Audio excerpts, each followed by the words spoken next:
Hello বন্ধুরা, আমাদের let's Chase YouTube চ্যানেলে তোমাদের স্বাগত জানাই।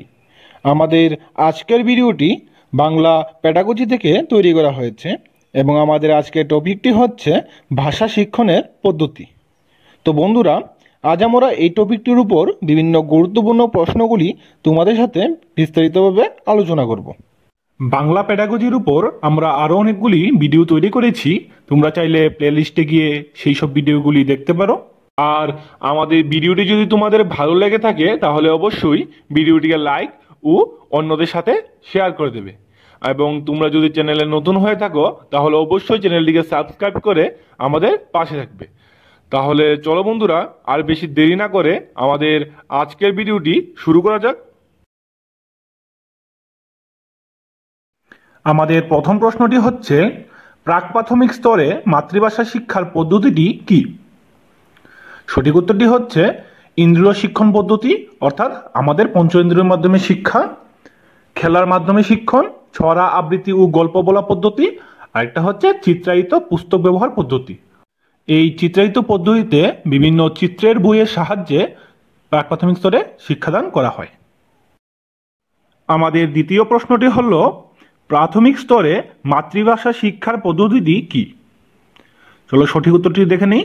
সঠিক উত্তরটি হচ্ছে শব্দক্রম পদ্ধতি, বর্ণানুক্রমিক পদ্ধতি, বাক্যক্রম পদ্ধতি, অভিনয় পদ্ধতি, অনুকরণ পদ্ধতি, অনুবদ্ধ পদ্ধতি, বিবৃতিমূলক পদ্ধতি, আলোচনা পদ্ধতি ও প্রকল্প পদ্ধতি। এছাড়াও আরও অনেকগুলি পদ্ধতি রয়েছে। আমাদের 3 নম্বর প্রশ্নটি হচ্ছে, মনোবিদরা কাকে মনের প্রবেশদ্বার হিসেবে বর্ণনা করেছেন? তাহলে চলো আমরা সঠিক উত্তরটি দেখে নিই।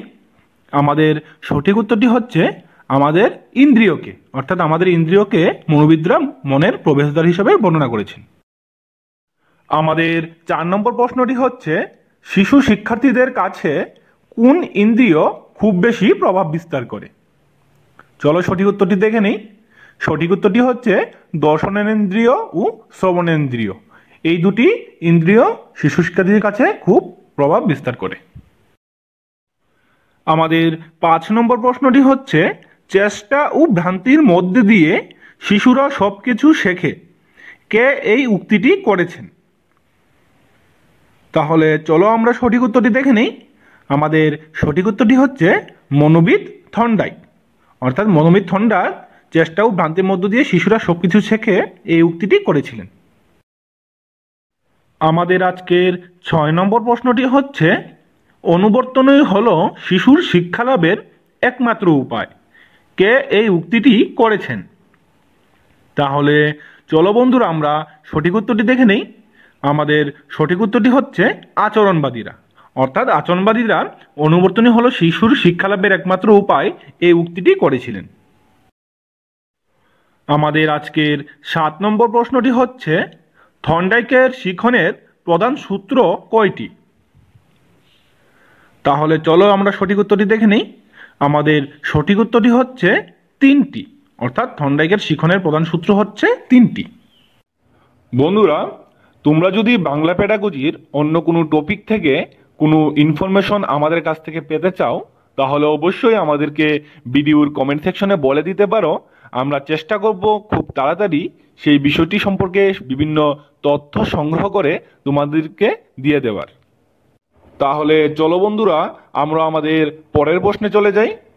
আমাদের আজকের 8 নম্বর প্রশ্নটি হচ্ছে, ভাষা শিক্ষার প্রথম পর্যায়ে কোন স্তরে ইন্দ্রিয় প্রশিক্ষণের ব্যবস্থা গ্রহণের কথা বলা হয়েছে?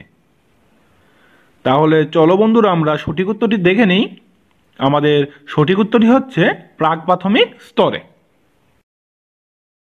আমাদের পরবর্তী 9 নম্বর প্রশ্নটি হচ্ছে, অন্তর্দৃষ্টির সাহায্যেই শিশুরা শিক্ষা গ্রহণ করে, কথাটি কে বলেছেন?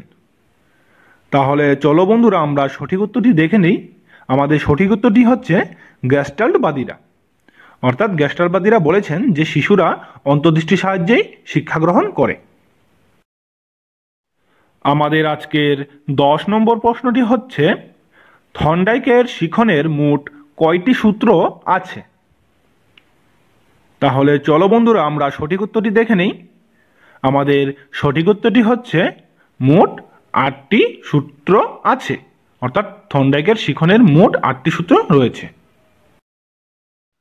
আমাদের আজকের 11 নম্বর প্রশ্নটি হচ্ছে, গল্প বলা পদ্ধতি শিক্ষার কোন স্তরে গ্রহণ করা হয়?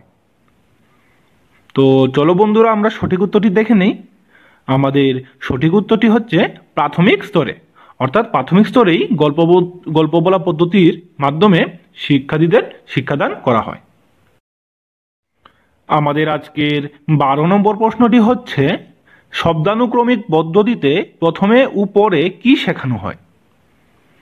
তো চলো বন্ধুরা সঠিক উত্তরটি দেখে নিই। আমাদের সঠিক উত্তরটি হচ্ছে শব্দানুক্রমিক পদ্ধতিতে প্রথমে শব্দ ও পরে বর্ণ শেখানো হয়। আমাদের পরের 13 নম্বর প্রশ্নটি হচ্ছে, দেখো ও বলো পদ্ধতিটি প্রাথমিক স্তরে কি শেখানোর জন্য প্রয়োজন হয়?